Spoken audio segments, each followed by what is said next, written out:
பொங்கலோ பொங்கல் என்று உலகம் முழுவதும் தமிழர்கள் கொண்டாடும் இந்த திருநாளில் சூரிய பகவானின் முழு அருளையும் பெற எந்த நேரத்தில் பொங்கல் வைப்பது சிறந்தது?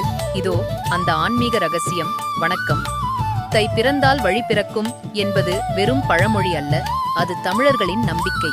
இயற்கைக்கும் விவசாயத்திற்கும் நமக்கு ஒளியூட்டும் சூரியனுக்கும் நன்றி சொல்லும் ஒரு உன்னதமான கலாச்சாரம்தான் நம் பொங்கல் பண்டிகை. மண் செழித்தால்தான் மக்கள் செழிக்க முடியும். அந்த மண்ணை காக்கும் இயற்கை தெய்வங்களை வணங்கும் நாள்தான் இந்த தை திருநாள். புதுப்பானையில் புது அரிசியிட்டு பால் பொங்கி வழிந்தோடும் அந்த தருணத்தில் குடும்பத்தோடு சேர்ந்து பொங்கலோ பொங்கல் என்று முழக்கமிடும்போது நம் மனதிலுள்ள கவலைகளும் அந்த பாலோடு சேர்ந்து கரைந்துவிடும். அந்த பொங்கும் மகிழ்ச்சி அந்த வருடம் முழுவதும் உங்கள் இல்லத்தில் நிலைத்திருக்கும். சர்க்கரை பொங்கல், வெண்பொங்கல், இஞ்சி, மஞ்சள், கரும்பு என படையலிட்டு இனி வரும் காலங்களில் பசி பிணி இல்லாமல் உலகம் செழிக்க வேண்டும் என்று சூரியனை பார்த்து